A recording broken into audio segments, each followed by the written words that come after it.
Hypothesis-driven problem solving is one of the main tools that consultants and senior executives use to solve really difficult problems in a timely and efficient manner. But when you first start using hypothesis-driven problem solving, it can feel really awkward. It's scary to start that process, and it can feel intellectually dishonest. Like, I don't actually know any of the things that I'm starting to write down on this paper.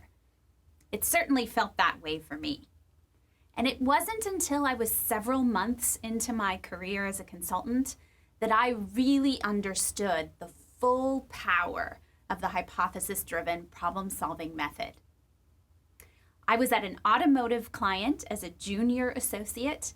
We were based out of Detroit, and the most senior client leader from Germany was going to fly in that day and announced at the last minute that he would join us for an hour-long problem-solving session.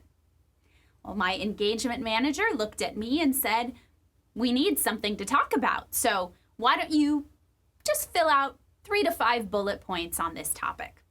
I don't even remember what the topic was, but I can tell you it wasn't anything that I had been working on. And he flitted off to his next meeting, leaving me with that amount of instruction about how to prepare for this 20-year director who was going to come into our room.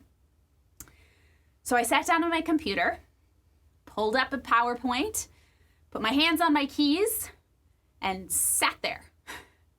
My mind was blank. All I could think about was, I know nothing. I don't have the first idea how to start writing these bullet points. Well, eventually, the clock ticking, I put something down and printed it off, all ready for this problem solving. So in walks the director, my partner, the engagement manager, my fellow associates, all lined up around this table. I hand out my bullet points, and they proceed to absolutely eviscerate my morning's work. The carnage was everywhere, on the walls, on the floor. It was a mess.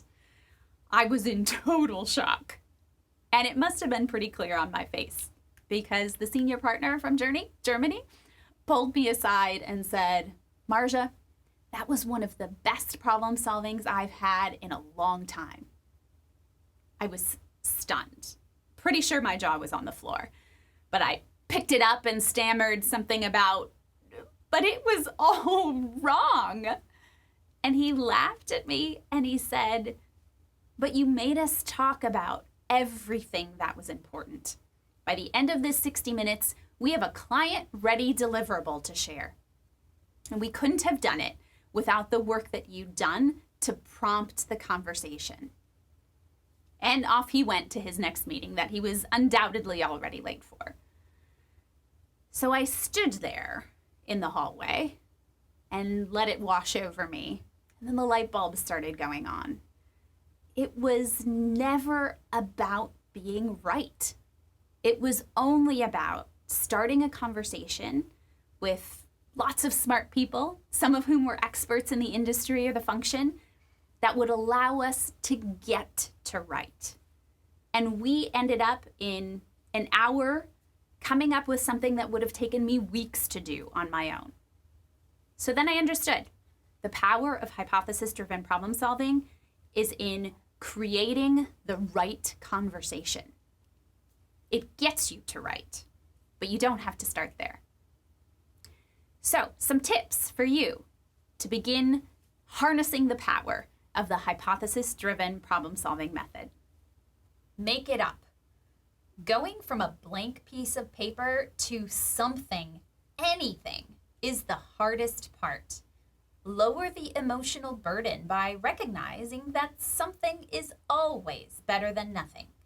Even a wild guess is a step forward.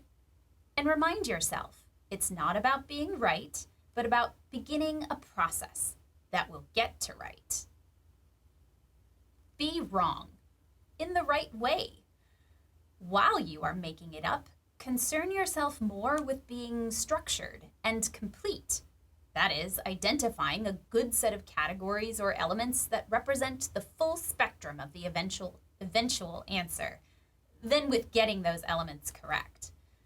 Furthermore, make your statements provocative. Actually say something. When uncertain, we often feel compelled to fill the space with empty words, to be as bland and nonspecific as possible, to protect our egos from allowing others to point out our errors. But getting others to identify the errors is exactly the purpose. Give them something to react to. Steal shamelessly. An inventor needs to create something new to the world. You do not. Look for quick inspiration with a Google search or on Wikipedia or a relevant video blog. Great hypothesis-driven problem solving doesn't care about authorship.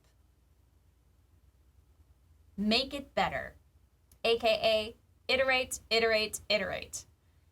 If getting to right doesn't depend so much on where you start, but on how much you iterate, then think of that as your primary job.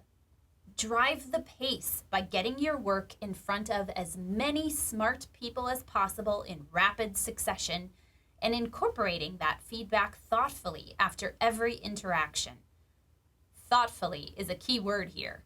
Indiscriminately applying feedback creates an incoherent monster. Know your making it up will get better. With experience, you will see patterns and develop intuition that help you start off closer to the bullseye, even on topics on which you have no expertise.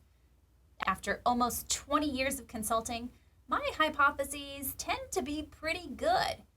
And with time, yours will too. If you're anything like me, embracing a hypothesis-driven approach to solving problems will involve time and discomfort. Use these tips to get over the hump and start enjoying the efficiency, productivity, and quality benefits promised by this approach.